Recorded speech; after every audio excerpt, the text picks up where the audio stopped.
have the family ministry table out there. So if you have any Easter eggs or any little small toys that we could put into the Easter eggs for Easter next week, go ahead and see Dawn, and she'll give you more information on what it is that we need. So there's a table for that as well. Education. So Deb Sadler, who is our education director here at Seaside, wanted to let you guys know of a few courses, a few classes, a few workshops that you can attend. So we have Dr.Christian will be teaching Power of Your Word beginning Tuesday, April 23rd.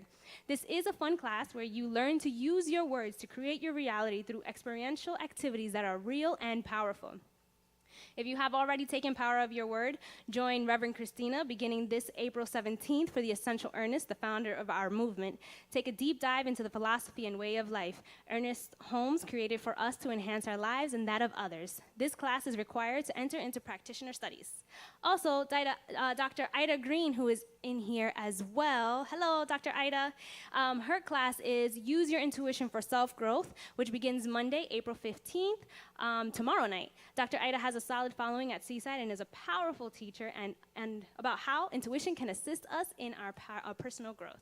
And we also have one of the singers here at Seaside, Keith Leon S. He's here, and he's going to come up and he's going to talk to us about his workshop that is April 28th, not next week, but the week after. So give him a round of applause. Good morning.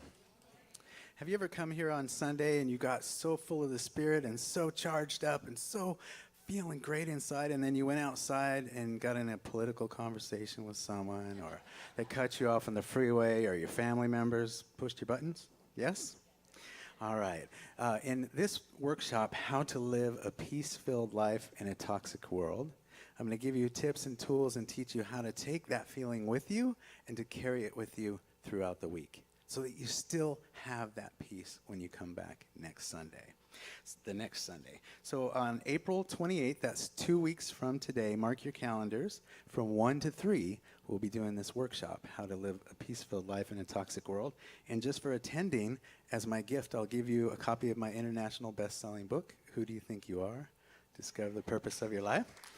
And Jack Canfield, Bob Proctor, 10 people from the movie The Secret are all teaching you also how to tap into what I will be teaching you in this workshop. So bring somebody that you really care about, that you would love to see have transformation right before your eyes. Bring them with you to this workshop, and let's tap into that part of you that always, always knows peace. Thank you. All right, so we also have April 19th is Good Earth Day. The sisters will be having an event out in our celebration garden, so check out your Inside Seaside for more information on that. That's happening this Friday coming up, and you can also see Callie at her table in the family room. We also have Gourmets for God. That's happening next week, and you know what's next Sunday, y'all?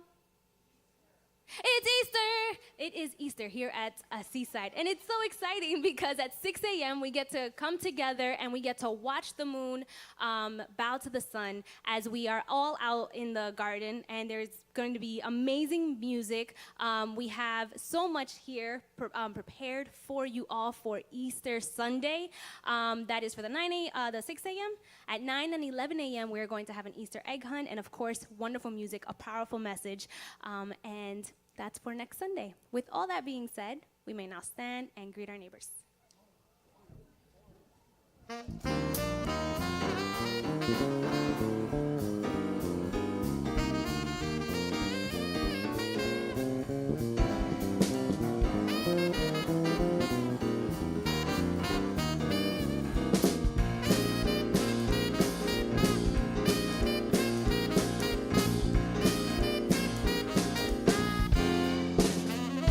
Good morning, Seaside. Please remain standing for the congregational song. We all know this one.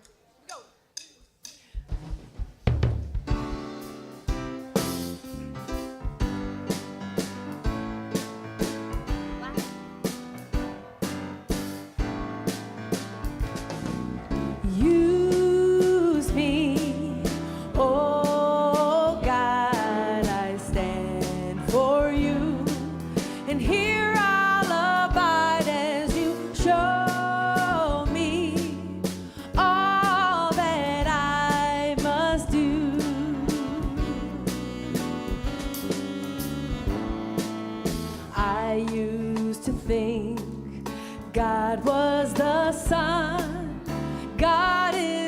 sun. But God's so much more than the earth or the stars or all of creation. God is creator, all in all, and needing us to shine its light as me, as you.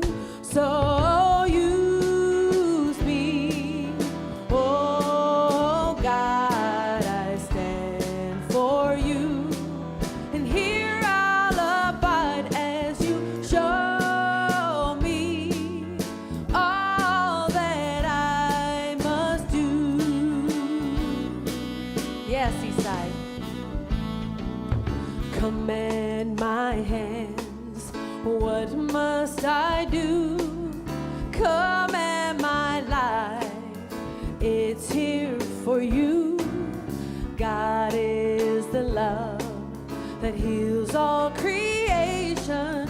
God is creator, makes all things new. And God needs us to shine its light as me, as you. So use me, oh God, I stand for you. And here I'll abide as you show me all that I must do. Oh, and God needs us to shine its light.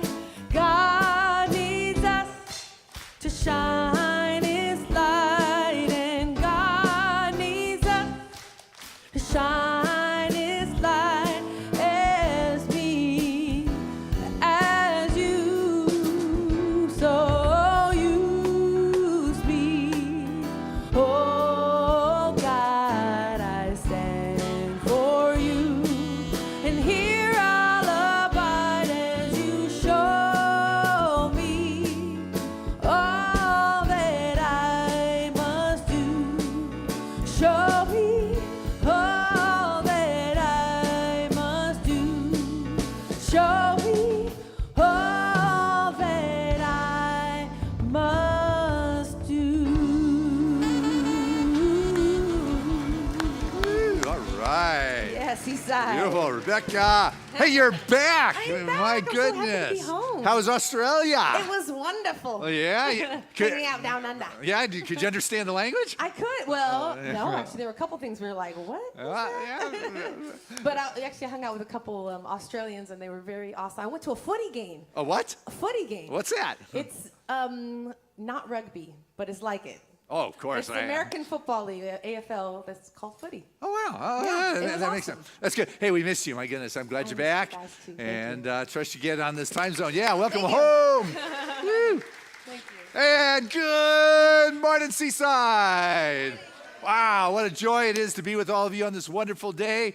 Wherever you are on your spiritual path, know that you are welcome here. It is a place that is about love, caring, compassion. We do our best to be non-judgmental, and I give you all, a lot of opportunities to judge with my slipping up here. But anyway, it's a joy that you're here. It's a wonderful day, and we had a wonderful Friday night here. Yeah, it was spectacular.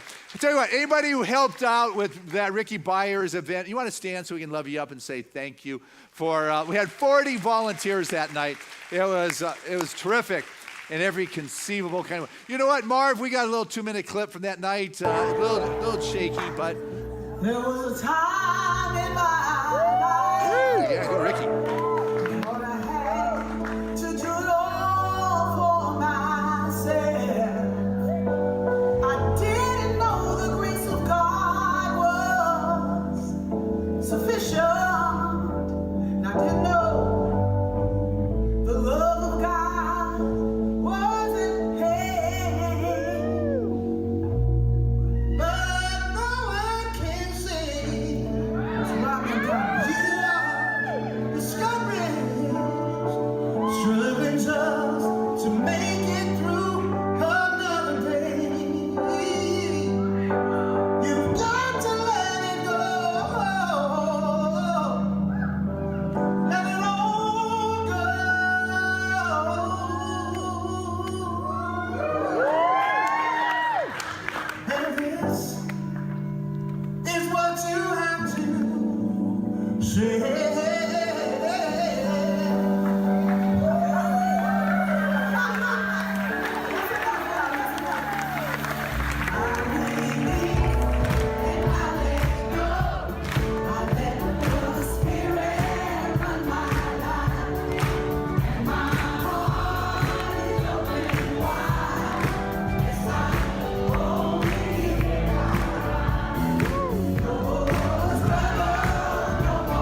received. Oh, thank you. Man, he got that, jumped on a plane and sent it to us. So a lot of fun. It is about spirit in the house, and we're taking it to that deeper level with a wonderful practitioner here, David Yankoskis. Pray us in.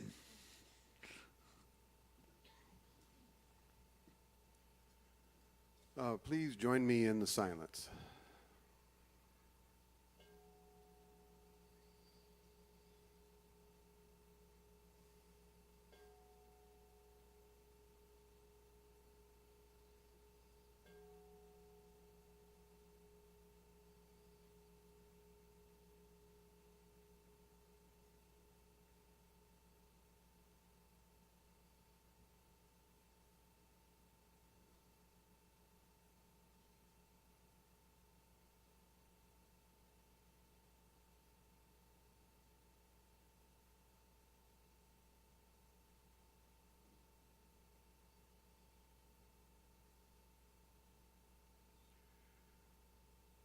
Knowing as we settle into that quiet place where that sacred love sits that I call God. It's infinite, it's eternal, it is pure joy. So let us take up a prayer by Ernest Holmes, our founder, and take us deeper into that quiet place and drill down and through that granite of beliefs that challenge us and allow Ernest to take us to that joy that is God's love. It goes, perfect God within us, perfect life within us, which is God, come forth into expression through us for that which we are. Lead us ever into the paths of perfection and cause us to see only the good. That good is God. That good is omnipresent. That good is the ever-present substance in which we live, move, and have our being. God is love. Love that has no desire but to bless all alike and to reflect in each one of us the love that is within. So with those words, we know that there is nothing but joy in God's love, and it is here right now at Seaside. So in deep gratitude, we acknowledge that love on this beautiful Palm Sunday, and we give thanks.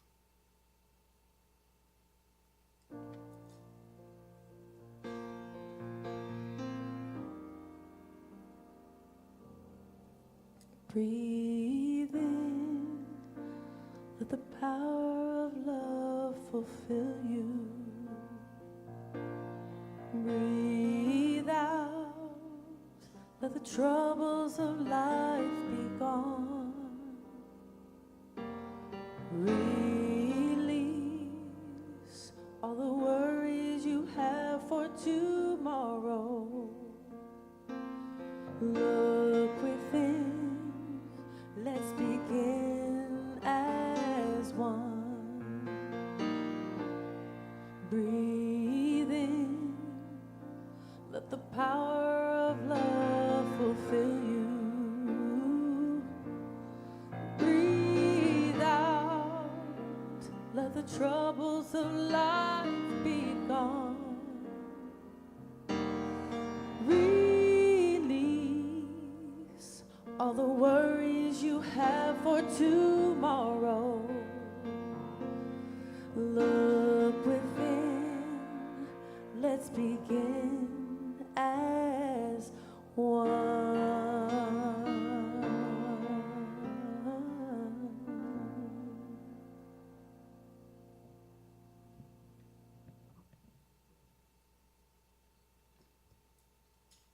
Thank you to our famous Rebecca Jade. That was beautiful. Thank you. Practitioner David Yankauskas, thank you for sharing that beautiful prayer by our founder, the founder of our philosophy, our faith, and our way of life, Dr. Ernest Holmes. Thank you. Good morning.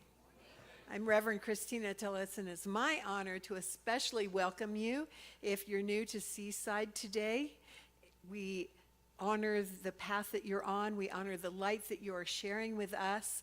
And as you go out the back or the front, there's a packet of goodies for you, including a CD, a gift certificate to the bookstore, some information about us so that you can see what kind of community you are visiting today. And of course, as Dr. Christian said, it's New Member Sunday, so welcome all the new members. I'm so glad you're here. Thank you so much. And if you're new to Seaside today, you get to be in the new member class the next time. So and here at Seaside, we're part of a worldwide organization called Centers for Spiritual Living that is based in Golden, Colorado. We have centers in places like Switzerland and South Africa and Shanghai. So we're all over the world. And our vision is to awaken humanity to its spiritual magnificence for a world that works for everyone. So if you can align with that, you, new members, and everyone who is a continuing member, you are in the right place. So thank you. So the reading I've chosen is from the Essential Ernest Holmes, which I just happened to be teaching a class about starting on Wednesday. And in that class, we'll really dig deeply into the philosophy of Ernest and a lot about his mysticism. That's what really excites me about him and how he really was able to connect with that presence. So here's what he talks about that in preparation for Dr. Christian's talk about transforming consciousness. The teachings of the mystics have been that there should be a conscious courting of the divine presence. There should be a conscious receptivity to it, but a balanced one. The mystics, or those who were illumined, have all had an experience in common. They have seen the cosmic light. The mystics have all sensed this light, as we all do at times, and in varying degrees we do enter into this mystical sense, this illumination. Do not be afraid to seek this consciousness, to experiment with it. Do not feel if you're silly if you believe in it. It's not hallucinatory. It is real. It is a light. I have seen it many times. This is the Mount of Transformation. This is the secret place of the Most High. This is the thing Jesus and Moses saw until a halo was visible around their heads and an aura of light around their bodies. And all at once, there it is.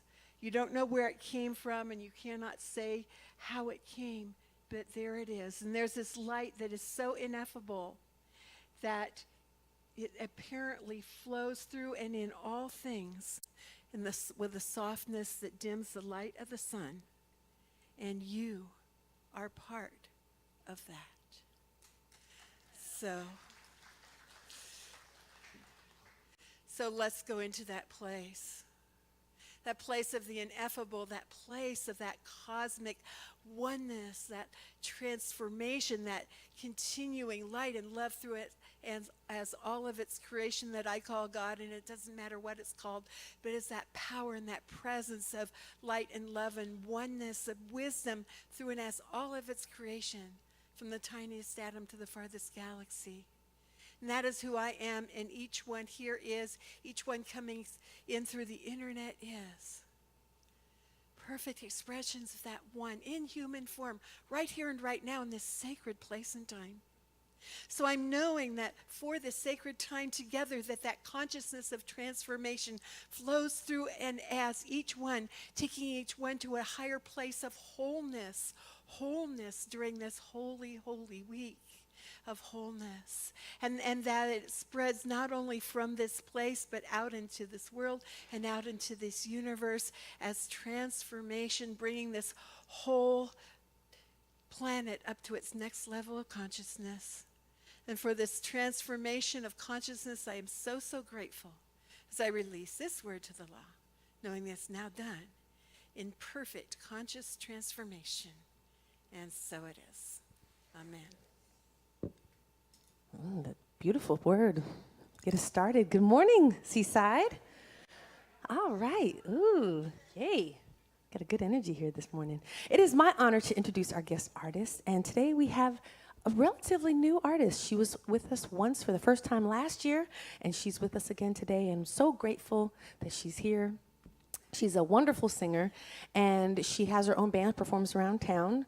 It's called the Rosie Dawn Band, and she also has her own youth theater company. So she teaches kids about acting and singing, and she's here with us this morning. I'm so grateful. So let's give her a warm Seaside welcome, Rosie Dawn.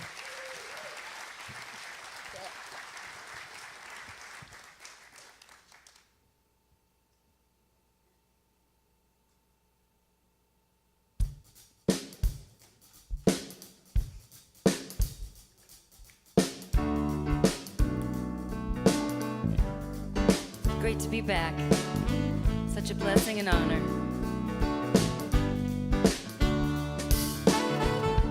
Me and all my friends, we feel we're all misunderstood.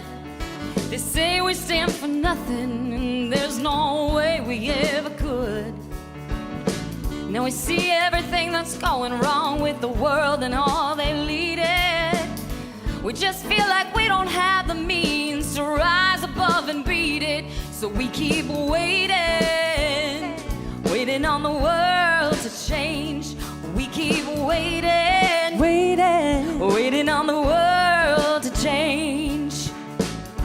It's hard to change it when you're standing at a distance. So we keep waiting, waiting on the world to change. Now if we had the power to bring our neighbors home from war, they would have never missed a Christmas, no more ribbons on the door.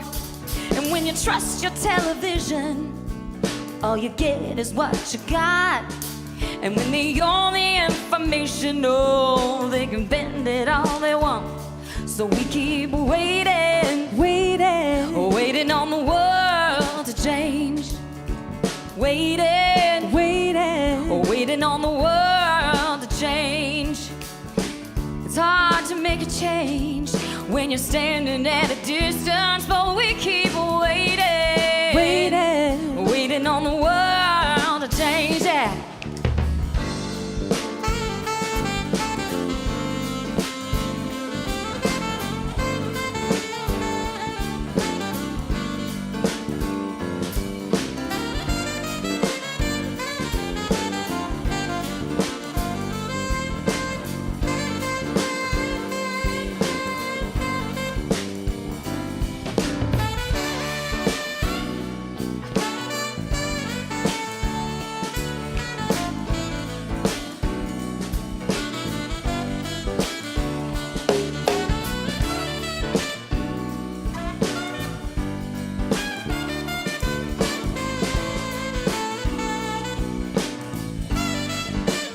Mathis on the sax. Waiting, waiting on the world to change. Yeah. Waiting, waiting on the world to change. Oh, it's hard to make a difference when you feel like you're standing at the distance. But we keep waiting, waiting on the world to change. I said we keep waiting, waiting on the world to change. Waiting, waiting on the world to change. Oh, we keep waiting, oh, we're waiting, yes, we're waiting on the world to change. Thank you so much. Rosie!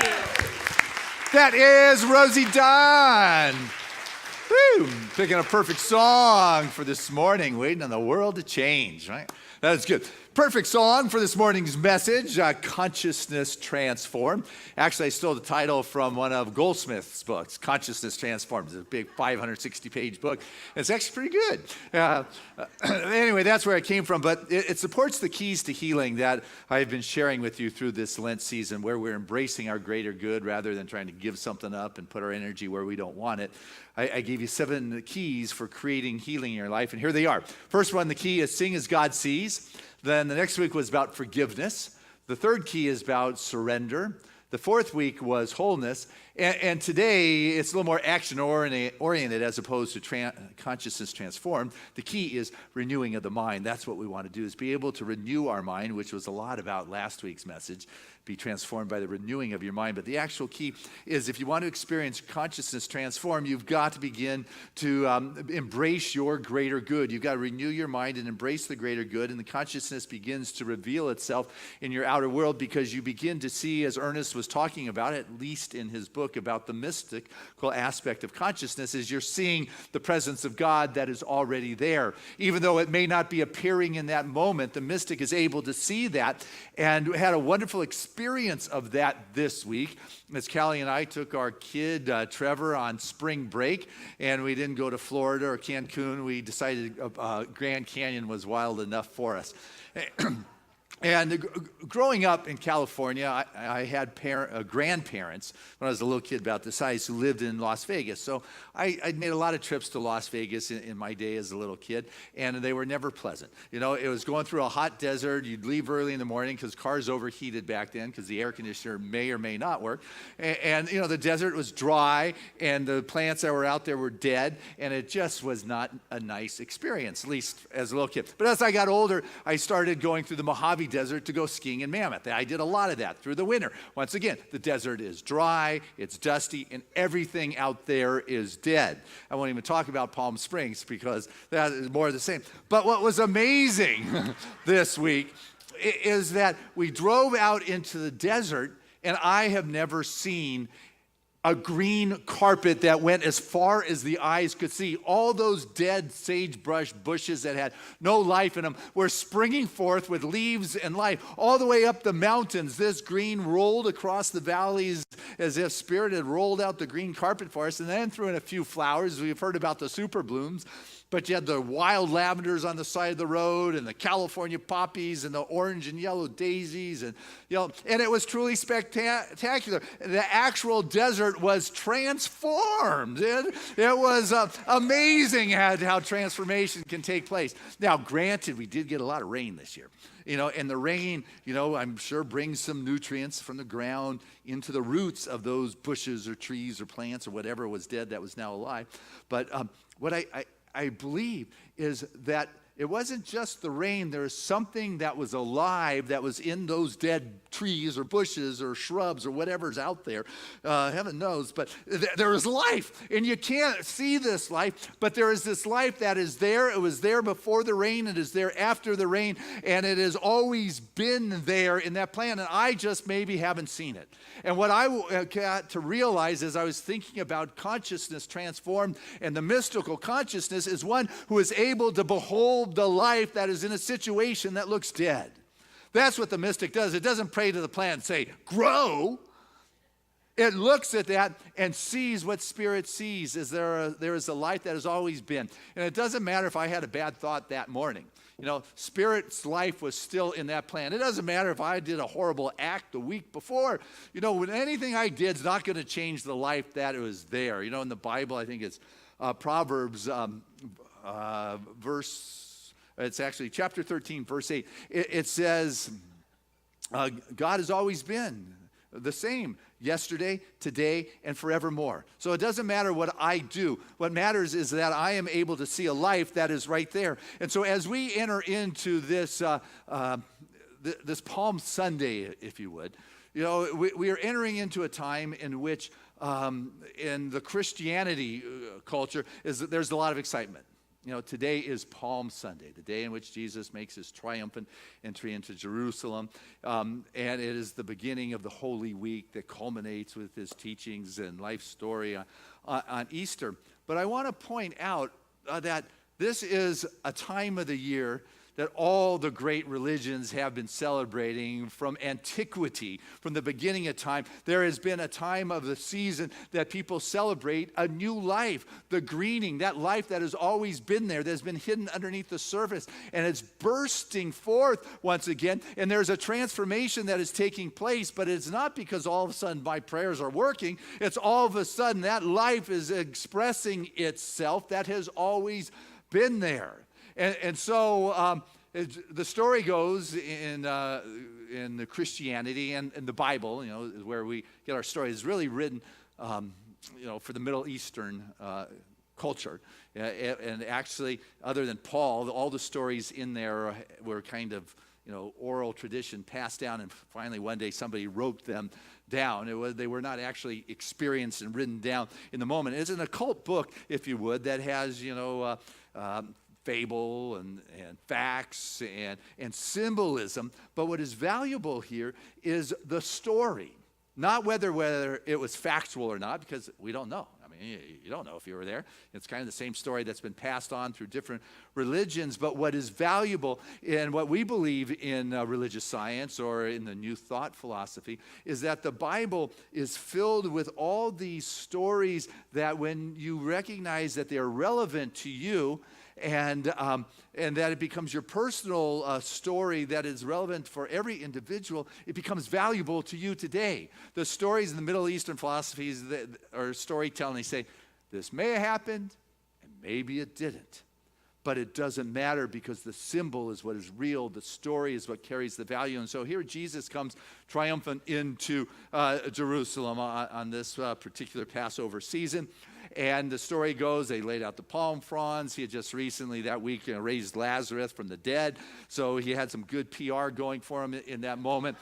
Some marketing was happening. The Pharisee, are on edge because all of a sudden you got to get rid of the evidence that this guy can actually raise the dead and heal. How do we get rid of Jesus? Because if they start following him, the Pharisee, who the Romans depend on to control this whole culture, is not working. And so you got this whole story comes in on the donkey, the palm fronds, people are singing Hosanna, and that's a beautiful story, the celebration of the culmination of this great work. You talk about a culture, a life transformed. It's amazing what's going on there.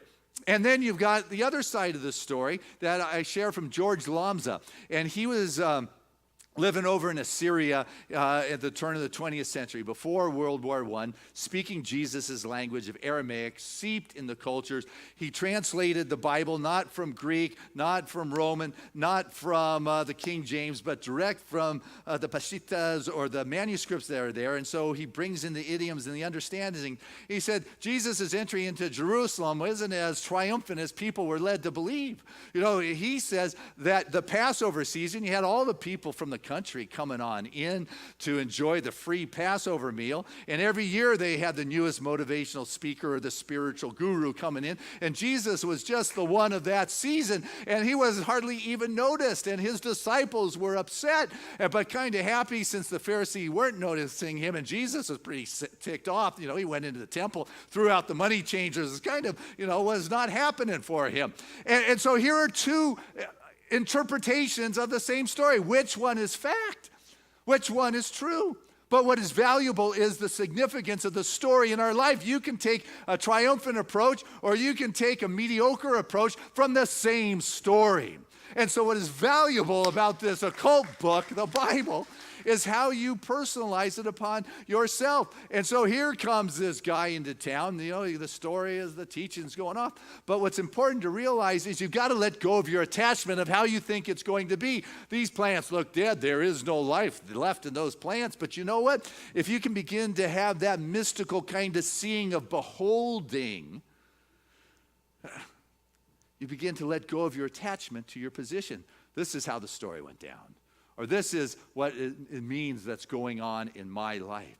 But if I can let go of the attachment to how I think it ought to be or should be, I then become available for what can be a deeper life that is not seen, but a life that was before Abraham, a life that was the omnipresence that was the same yesterday, today, and forevermore, that is possibly can emerge within this moment. But I've got to be that space that is willing to let go of holding on too tightly. Now, there's nothing wrong with having a solid position on something. Don't get me wrong with that. But you want to hold on to it lightly so you don't think the earth is flat. There is new evidence. Copernicus came out and said, hey, the earth is not the center of the universe.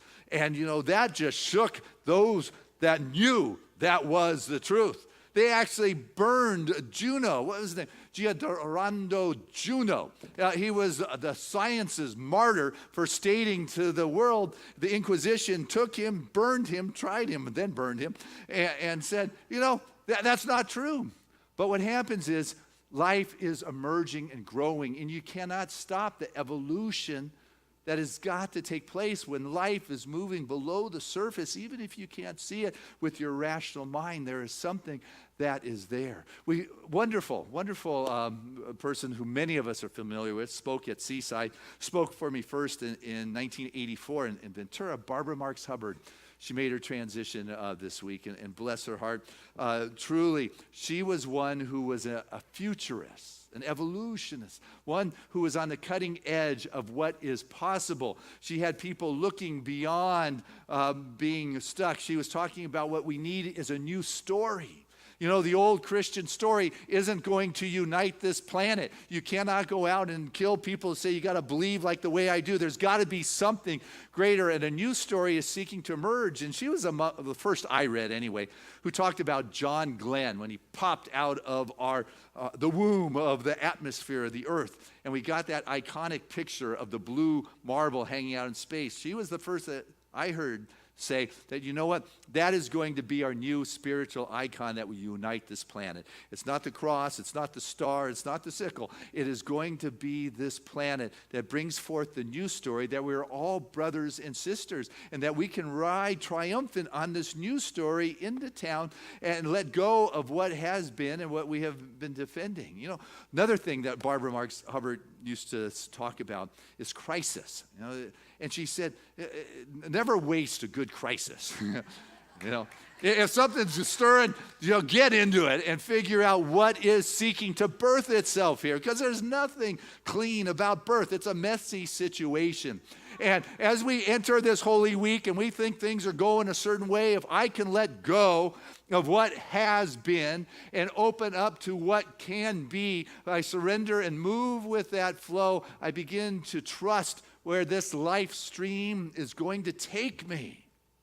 At Grand Canyon, it reminded me when I was in my teens, I had the joy of taking one of the rapid trips from all through it. 10 days from Lake Powell down to Lake Mead. Total isolation, no radios working there, no motors on those pontoons. You just float down there, and it was terrific. And one of the things they teach you early on is how to survive if you get thrown out of the raft.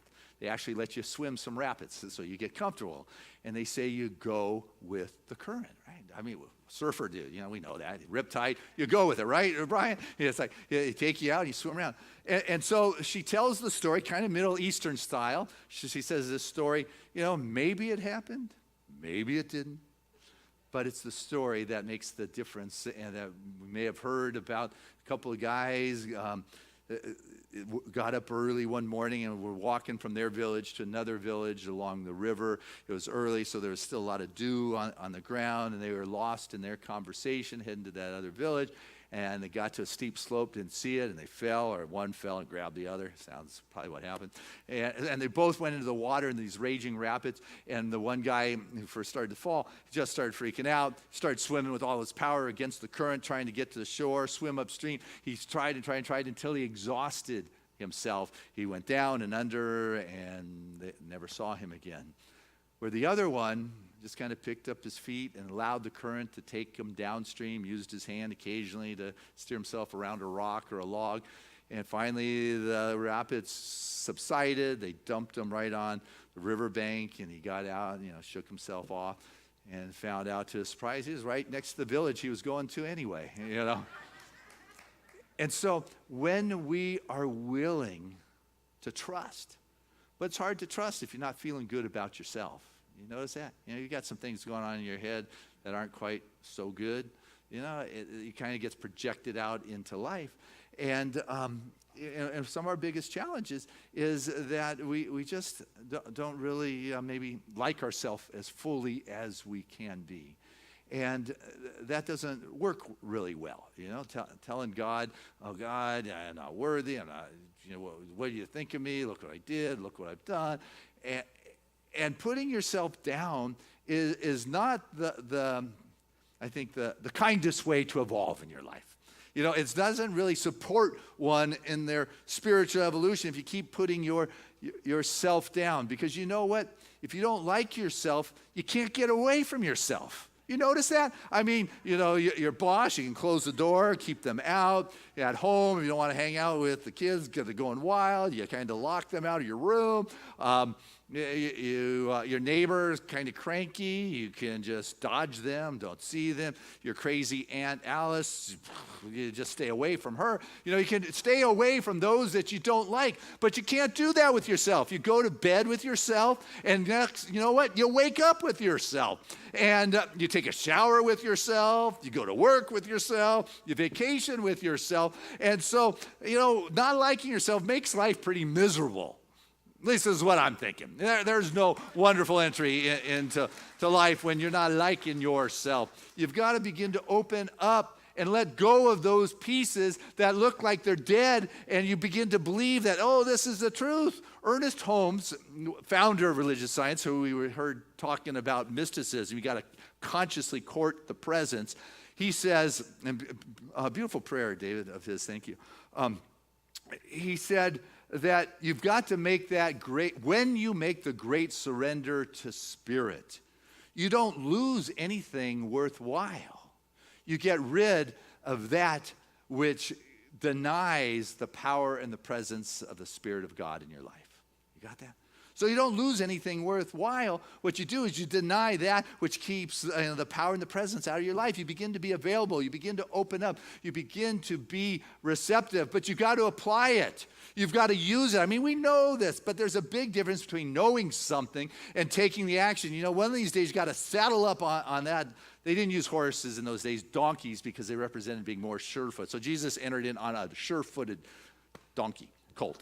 Anyway, you know, and so you've got to make that entry and take the action. You know, you can't stay on the outskirts and say, it's better if I don't go in. You know, they're going to be happy or they're not. They're going to be what they're going to be. They're still going to be that life force and that current and that spirit that is moving right through the center of where you are. You've got to be willing to take the action. Rumi, you know, the great Sufi mystic, he said, I spend my days stringing and unstringing my instrument while the song I came to sing never gets sung. Yeah, wow. Yeah, it's like, you got to get into it. You got to eventually get up off your meditation pillow, guys, and take some action with your life and with your world, and trust so you can be that place where you know. Because if you do catch that vision of something greater, it's only a vision until it's put into action. God has unlimited potential, but without you, Spirit's unexpressed. So I said, hey, Christian, man, behold this. Catch this vision. There really is wholeness here. There's life here. Here's a new idea. There's this story from our culture of this is a long time ago. Maybe, I don't know, not 100, but quite some time ago, of a young clerk working in a hardware store. And here, you know, the new kids, still this day, this is where the fresh ideas, because they don't have the attachment. It's supposed to look like this. And so the owner of this hardware store has all this old stuff he can't sell. It's been hanging around, collecting dust, worth nothing, can't return it in those days. And so the young kid says, hey, let's just put it in this table in the center of the store and just sell everything on that table for a dime. And that's when a dime was, you know, worth something. And they went for it, and everything sold. And the owner of the hardware store thought, man, this is great. Let's do it again. So he went on to do it a few times. Now, this crazy kid came up with another idea. He said, hey, boss, I got a new idea. Why don't we open a whole store and sell only things for 5 and 10 cents? And the boss said, that's not going to work. Forget the idea. Let it go. So what the kid did is he went out and started his own store, which went on to be extremely successful, to which the boss would laminate later that every word of denial I gave Woolworth cost me millions of dollars, And so 5 and dimes were good, but it's not as if it's gone away. And they're not 5 and dimes, they're the 99-cent store now, but they're still going strong. It's probably worth the same amount, $1, a dime, in 100 years. I don't know. But it takes a willingness to catch the illumination of spirit, of the idea. And to be illumined means I'm not trying to get God to do something. When we're trying to send our prayer to make something happen, we're not illumined. We're in our mind trying to fix something, not seeing the life force that is moving through that dead plant. See, illumination is to be able to look at a dead plant and not have to pray because you see the life. That's actually pretty profound, guys. Yeah. I don't know if I can say it again. It was good. Let's see. Illumination is being able to look at that dead plant and not need to pray because you already see the life that is there. Hey, you got it twice. Never know when things are coming through if I can get it out a second time. I just opened my mouth and here it comes. So where are we going? Illumination. We got Woolworth. I was going somewhere else good. Yeah, I'll just do a reading here. I'll tell you what. That'll get me back on track. I've been reading Mark Nepo. Some of you know, you probably can pick up one of his books in our bookstore. Lisa Lee knows I've been reading him. The Exquisite Risk in particular is what I'm reading. And it's just wonderful, just poetic, mystical, deep. I can only read, like a chapter at a time. They're a couple pages. And this one particular piece I want to read to you comes from when his father-in-law came out to him and said, follow me. And it was nighttime. And so they walk out past the cornfields, out of sight of the barn under the full moon. And Mark goes, so what are we doing here? And he said, we're going owling. Man, I never heard such a thing. We're going owling, which is looking for owls, in case you know. And so they found a log and they sat down. And he went on to explain how you do this. And what Mark did is this is how he has internalized what the father-in-law told him all those years ago, which is a beautiful approach to catching spirit in that mystical state, in that meditative state. And so I want to share this with you, and it goes something like this. It'd probably go more like this if I put my glasses on.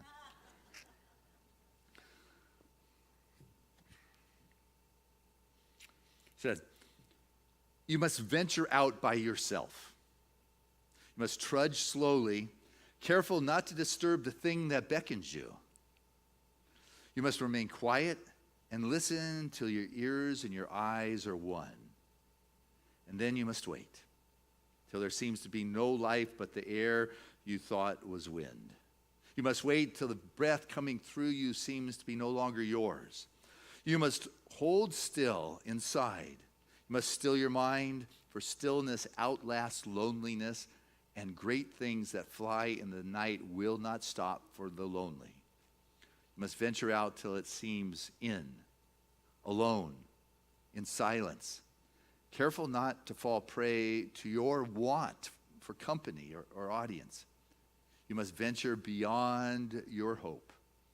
And there, just as everything seems nothing, as the night can't grow any colder, as the dark can't isolate you any further, there, the sudden mass of feathers might appear above you, and you must hold very still while your heart excites.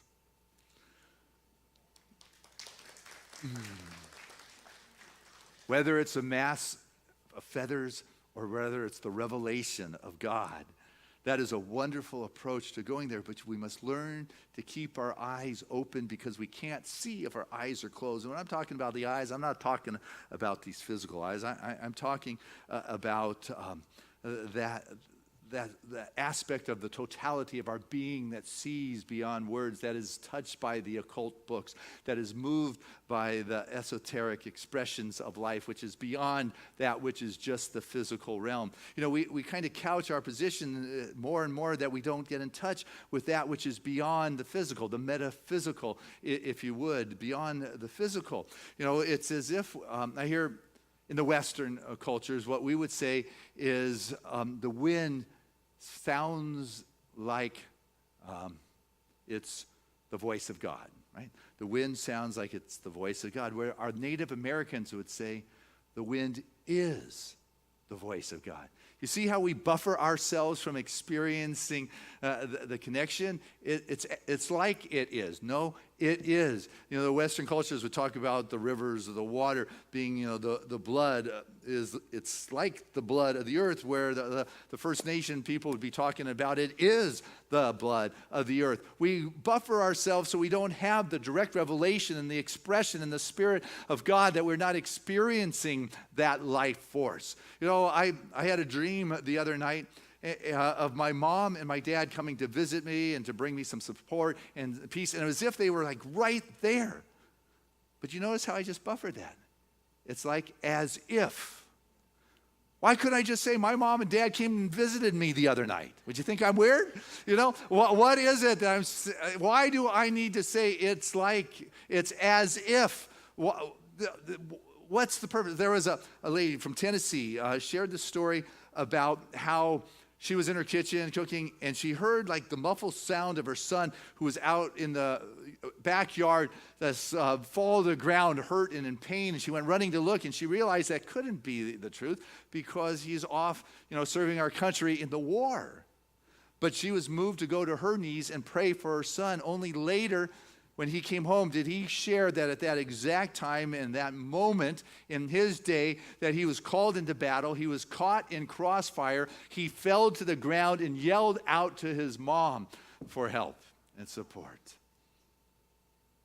When we are willing to let go of what we think is the truth, we can begin to experience the expanding, numinous dimensions of reality that are beyond the physical mind. But that's next week's message, going beyond the appearances. You know, this week is entering triumphantly into the world in which we live. You know, we entered into this world as a guest of the divine. It is the consummate host that has given us the love, the joy, the generosity, the abundance, and everything we need to incarnate in this human form so we can walk as a spiritual being in this world. It has all been taken care of, and we can enter triumphantly, or we can end up, oh, this is miserable, they're not happy to see me. But what I know for sure is whatever is going on in our life here is our spiritual practice. Wherever we find ourselves and wherever we are bringing our awareness, and when I'm talking about awareness, I'm talking about being available to see as Spirit sees, which was one of our keys. You know, the mystical consciousness is not directing your mind to something. The mystical consciousness that Ernest was talking about as consciously courting is an experience. You get that? The mystic isn't trying to fix the dead bush. It's not trying to fight the rapids. It is an experience of the divine made manifest in our world in a conscious way, which allows us to speak from a higher place if we're doing our prayers. But it's a listening. The mystic is a listener. It's a composer. It catches the music. You know, it is bringing forth. That is what the mystic is. It is experiencing the divine sounds. It's not trying to see. You know, your eyes, you don't try to see. Well, maybe you might. But, you know, in the younger days, we see. It's, you know, hearing. You don't strain to listen unless you're trying to eavesdrop. Then you're trying to hear. But basically, you hear through your ears. You don't hear with your ears. You see through your eyes. You don't see with them. And as we allow ourselves to be that expression of God, we become the expression as Spirit walks in this world. And what we get to do through our spiritual practices is decide, am I going to see the presence of God here in this horror story, or is it going to be life that is in a dead bush that has been there yesterday, today, and forevermore? It has never changed, and it is not up to me metaphysically to make things happen, but rather to be a beholder and to a witness in the presence of God and approach life with a gentler expression of being the conduit for God happening, because only when I am in that good place am I a benefit to humanity. And so I want to end this day with a quote from Rabbi Hillel. And he is a wonderful Jewish sage and scholar, or was. And being it's Passover week starting Friday at sunset, I just wanted to share with you something he says that I just love. He says, take care of yourself. You may never know when the world will need you. Take care of yourself. You never know when the world may need you. God bless you. We need all of us.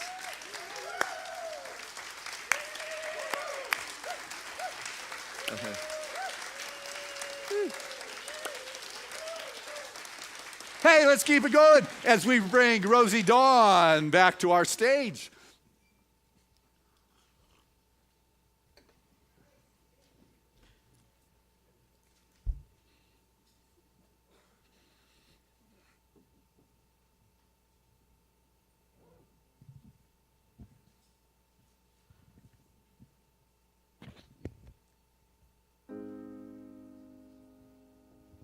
I was born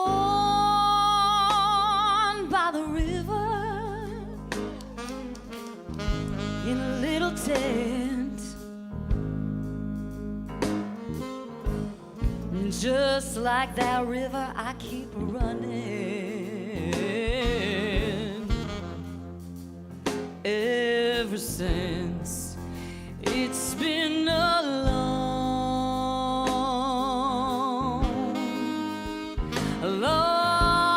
time coming, but I know a change is gonna come. It's been too hard living, but I'm afraid to die,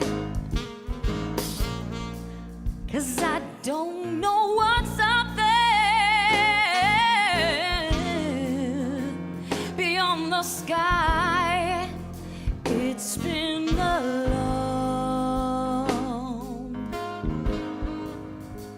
long time coming, but I know, yes I know, a change gonna come. Yes it is. I go to the movies and I go downtown,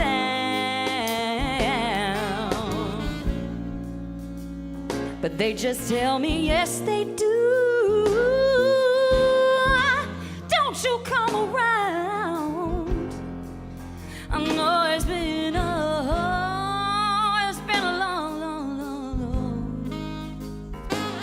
long time coming, but I know, yes I know, a change gonna come. Yes it will.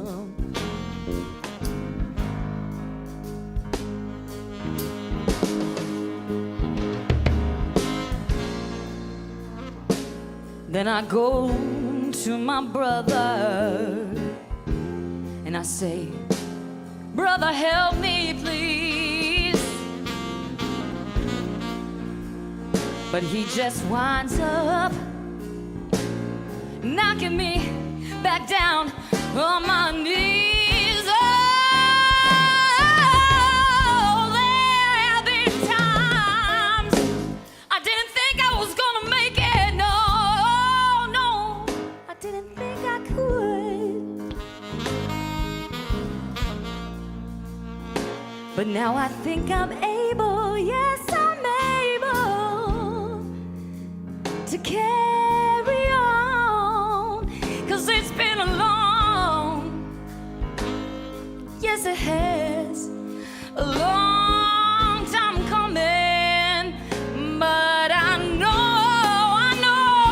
a change is gonna come, 'cause it's been a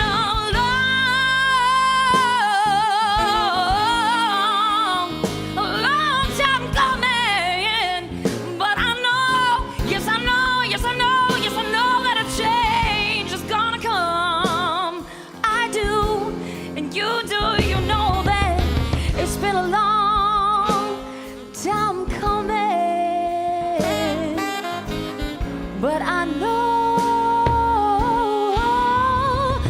change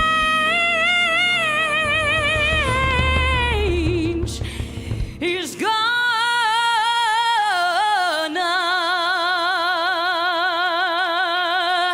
come.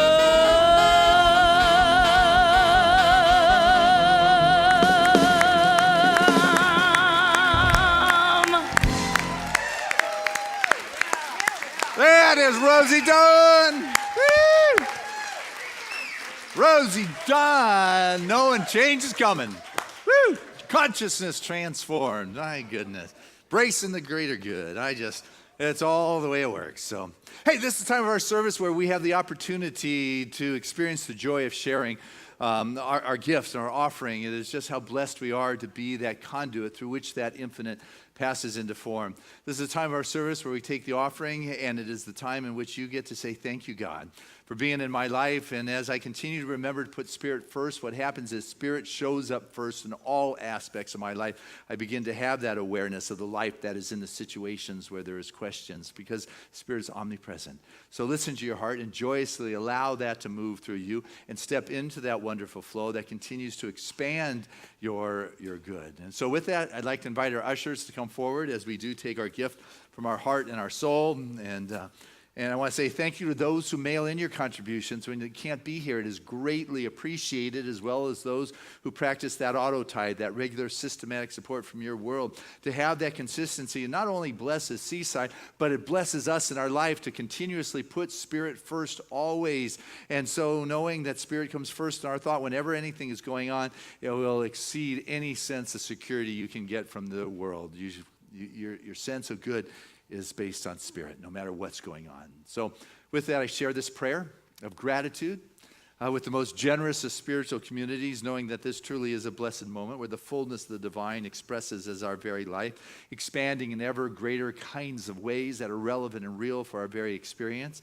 With joy, we take that which has blessed our life and we share that and we send it forth to support Spirit's work. And it goes forth from here in the lives of those bringing the blessings for which it was cast, knowing that our life continues to be supported by Spirit in ways that we know not of yet, but we continue to be able to move our consciousness to that transformative spot, knowing that the good of God is everywhere we look. That is what fills this field of awareness, that mystical consciousness, because we consciously court through this action right here, knowing that Spirit comes first in all things, that it is Spirit that gives us the power to experience the wealth and the health and the well-being. So with joy we share, with joy we begin to be wonderful recipients of that greater good. And so it is.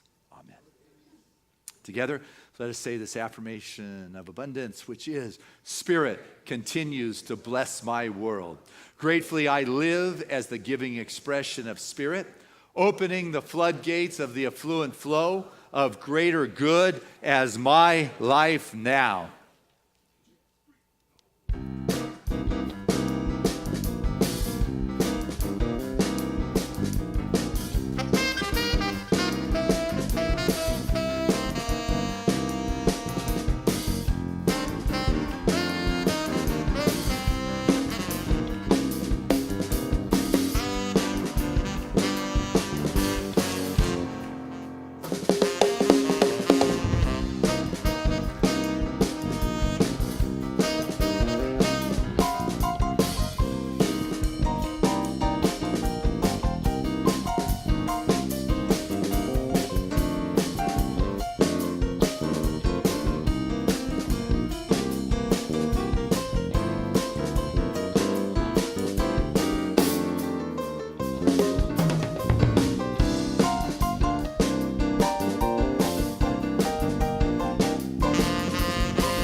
more guys from Seaside. Great job, guys.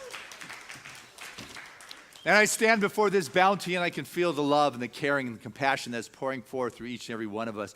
And with that wonderful energetic flow that has moved through our life, our world is blessed. We continue to lift our vision to be more conscious of our courting of that divine expression of spirit. For in that place is the infinite. And I know right now that our life becomes an expression of God's good made manifest in relevant, real kinds of perfect ways as our very life. And so we take the richness of our experience in life and we share it to support the ever-expanding good of God, and know that our gift is given in love, it is received in joy, it is handled in good stewardship, and it's set forth back into the world, bringing those blessings for which you cast it into the world, bringing greater good to everyone it comes in contact. Thank you, Father, Mother, God, for this opportunity to actually be in action and practicing that wonderful flow and surrendering to that current of life that is always there. So it is. Amen. All right. This is Josh Franklin. He is your board vice president here, keeping us on track. Just thank you for your wonderful support. And Little League season start? Yeah, that's it.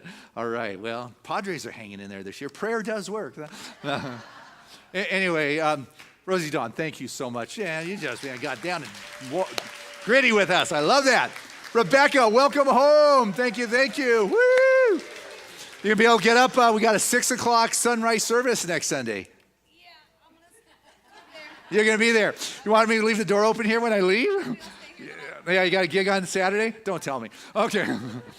Dr. Christina, thank you always for your joy and your spirit. Wonderful work you're doing with the online world, whether it's the ministerial or regular certificated classes. You're making a difference for sure. So giving us sound today is Ed. Thank you very much. Giving us the visuals is Marv. Nice job, Marv. And know that there's CDs available right after the service if you want to pick one up. But I also want to remind you about the Joyous podcast, that you can get it downloaded anywhere you want. It's in 70 countries being listened to every week. And there's no cost to that. You can listen to it on your phone, your car, or wherever you are. Or you can watch it live, but you're here. Though we have people that come to the first service and then watch it live at the second service, like Daniel Paikopoulos, but not everybody is that wild and committed.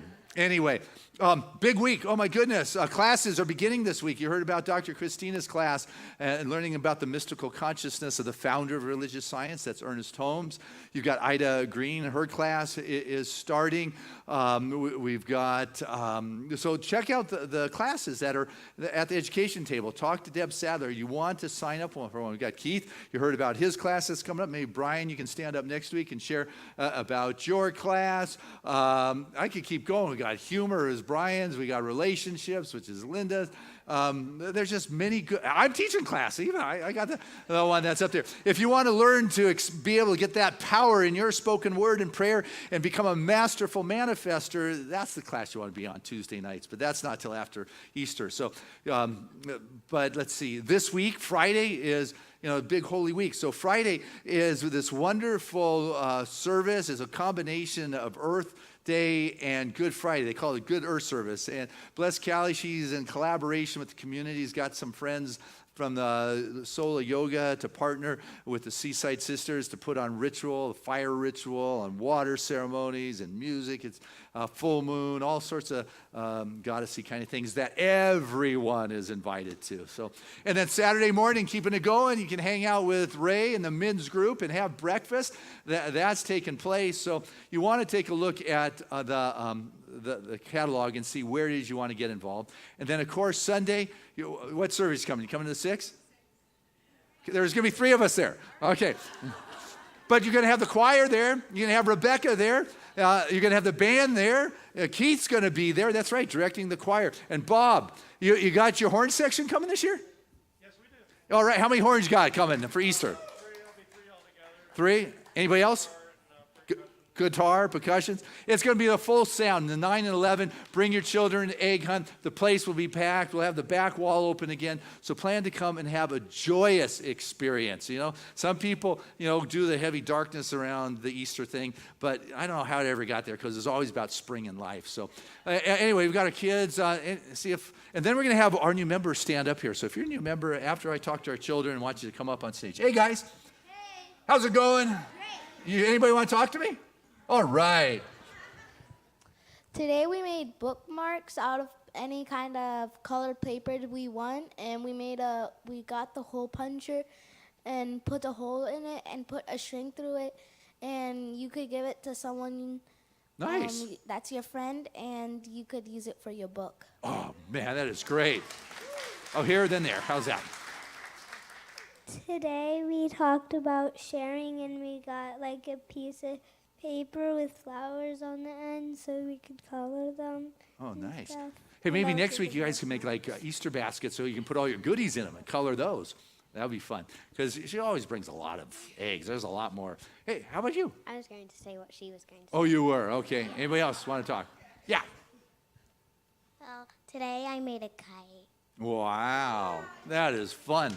Woo! I like that. Hey, Dawn, you want to say anything about Easter? All right. What's it going to be like? Next week, we'll have a lot of kids here. I'm looking for a lot of volunteers, a lot of help. If you happen to be here, either 9 o'clock service or 11 o'clock service, we'd love to have you. And then right after each service, we're going to have an Easter egg hunt. The Easter Bunny will be making an appearance, so come have some fun, take some photos, help us out. It'll be a lot of fun. We're just going to run around and collect eggs and make Easter baskets. Nice. Thank you. Dawn, is she fabulous? Loving up our children. That is great. Let's say together our children, our affirmation, which is, we see you, we love you, and we support you in your magnificence. And supporting you in your magnificence, I want to invite all those that are joining Seaside this day officially to come on forward and have you share your name. And I've got some words for you from our board president and myself. So if your name's in the Sunday program, come on up. And if you want to join and your name's not in the Sunday program, come on up and make sure you tell us that you decided to crash this party. Because I see 32 names in our program, individuals that went to the new member class that decided this is the place they want. Stand up on stage so everybody can see you. Get on up there. This is truly fabulous. You know, this is a testimony that Seaside is alive, that it is growing, that it is contemporary, that it is new, that it is refreshing. 32 members that are part of our crew here. Why don't you share your name and pass the microphone down the line? My name is Tina. Hi, my name is Laura. I'm Samantha. My name is Wa. My name is Callie. My name is Christina. My name is Harmony. My name is Sharon. My name is Deborah. My name is Janet. I'm Holly. My name is Patrick. I'm Sylvia. My name is Scott. I'm Tia. I'm Tanya. And I'm Janie. Wow. Well, welcome. Yeah. And so, in our era of today, being part of a community is no longer about going to a service, but rather being part of it means you're part of a family. You are part of a community where we are each other's brothers and sisters, where we enjoy sometimes socializing with each other, working with each other, playing with each other. We are a family. We are a spiritual community that united we stand. And so one of the most satisfying of the human experiences that I have found is that when one becomes aware of their spiritual call and they deliberately align themselves with a community of individuals of like mind who have a similar philosophy. One that says, you know what, we are part of something that is greater than just an individual. Because I'll tell you what, Seaside is not a place. Seaside is the people. We are its hearts, its hands, and its feet. It's not about what this guy stands up there and talks on a Sunday. It is about your love. It is about your vision. It's about you sharing your heart and your passion and your dharma and what excites you, because what excites you will attract others who will be excited by the vision you see, who want to come play. And so within the body of this community moves the spirit of Seaside. And so you have deliberately made yourselves an integral part of this movement, and every individual that is part of this community, and actually everybody, is an expression of God. Everyone has that life stream moving through them that I was talking about today. And what we do in our understanding is begin to see that in a greater kind of way. We become beholders and witnesses of that beauty that is in all people and all things. You begin to be the deliverer of a greater thought, of a new idea. And what we begin to see happening in the world is transformation and blessings and effects. And what we do is we take our authority from our fruits, from our demonstrations, from our manifestations. It's not just words about how this works. It is about it happening. It is about how Seaside is alive and growing. And today is a confirmation of that. And it is because the individuals of this community are moving to an ever greater conscious connection with the infinite. This is what you are aligning yourself with. This is what you are part of. This is what we are joyously saying. Welcome to this kind of spiritual community and family. And so to officially welcome you in, because I was just carrying on, is your board president, Tina Zazo. Awesome. This is exciting. So here's what you're doing. You are uniting with each other and with the members of this center and all centers for spiritual living throughout the world in a warm, loving, divine fellowship of the Spirit. As you enter into this center in thought, word, purpose, plan, and action, you are important in a unique way to each other and to all humanity. Through your adherence to and practice of the teaching of religious science, you become a vital factor in establishing and maintaining the kingdom of heaven here on earth. As you join in membership, the experience of each is enlarged and expanded into greater good. For as you enter into a life of service to mankind, to life itself, and to God, you knowingly become one with the very spirit of the divine presence. In this way, you increasingly become an influence for good in the lives of all that you contact. The one obligation placed upon you is the one obligation you place on yourself for the fulfillment of that purpose in your heart and the meaning of this membership to you.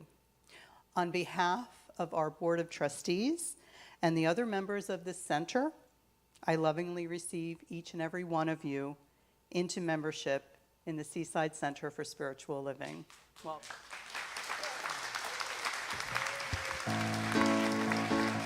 All right. This goes out to our new family members.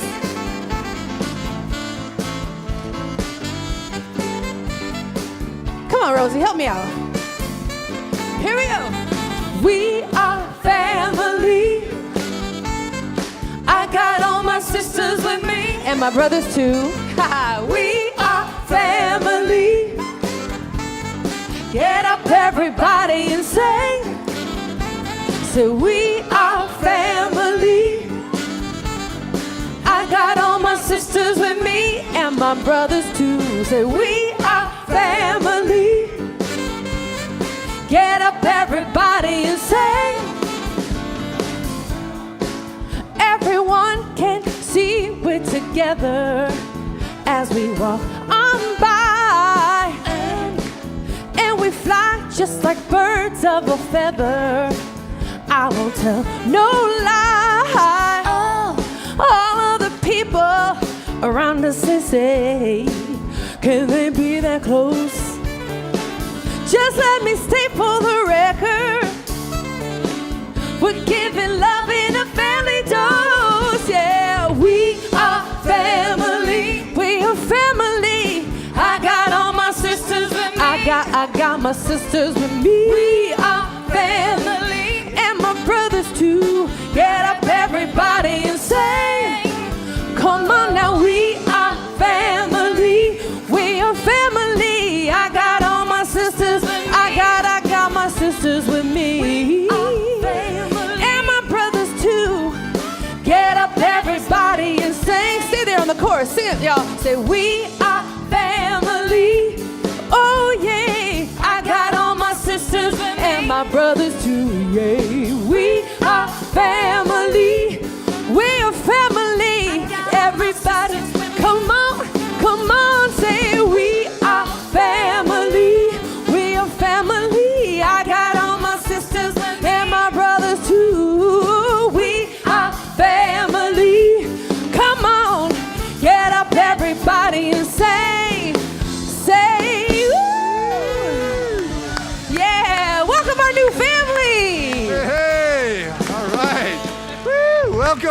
Hey, remain on your feet for a quick prayer. It's with joy, it's with gratitude that we know that this community is a reflection of the life of Spirit that is growing, dynamic, thriving, and prosperous because the members of which our families' lives continue to work continuously better and better, and at the next level and the higher level, reflections of the emergence of the presence of God that brings all good things. So grateful to be part of this good expression of life where we are family, knowing every prayer request that's been brought forth is now answered. For Pastor Bob Bach, that right where he is, that his body is the temple of God, and that is healing and purging that which does not belong. Remembrance to our wonderful drummer Hollis of 20 years, passed on in his late 90s, married for 75 years. Oh, the rhythm of the heavens are alive because Hollis has arrived. And so we bless him and our beloved Barbara Marks Hubbard. For truly our community is about life and birth and transition. It is about the transformation of consciousness, the emergence of the newness of life always, with the fresh arrival of that confirmation that the presence of God is current. So I say thank you for the words we have spoken, the family that is together, our new members that just merge into our community with such a welcoming and openness. I say thank you for the good that is here, that is Seaside, and so it is. Amen.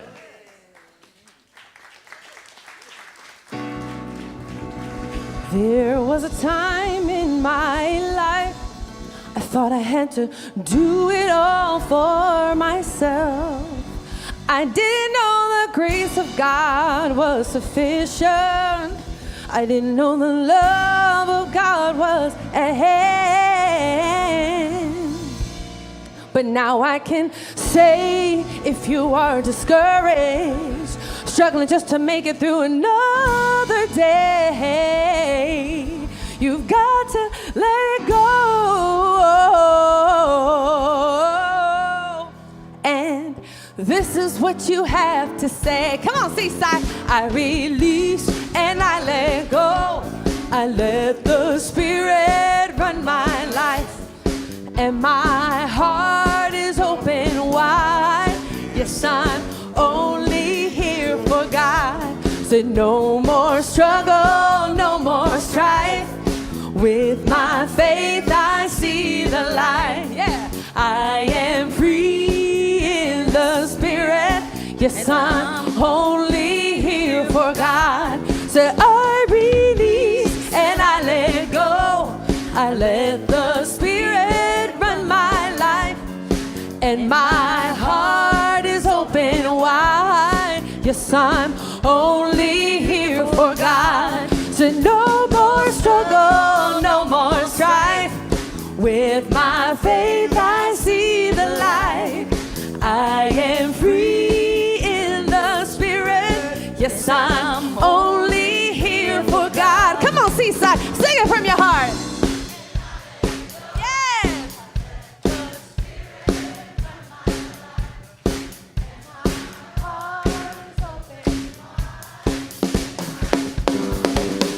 Beautiful. So no more struggle, no more strife.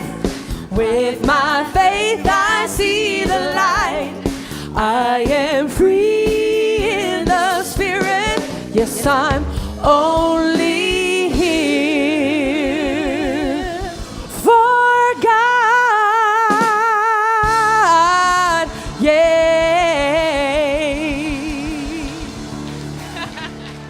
Welcome back, Rebecca. Our affirmation is, I am transformed by the renewing of my mind. Together, I am transformed by the renewing of my mind. Touch your heart and say it again.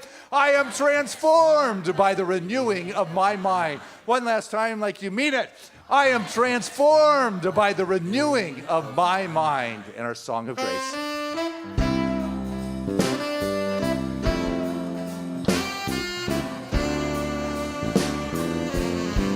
I'm living in love, I'm living in peace, I'm living my life for what I believe, through joys and through fears. In this world I walk, God's grace shines on me, shines on us all. We are living in grace, we are living in grace. We are living in grace. We're living in love. We're living in United we stand as one family. We honor all truth as together we walk. God's grace moves through me and it moves through us all. We are living in grace. We are living in grace. We are living in grace. We are living in grace.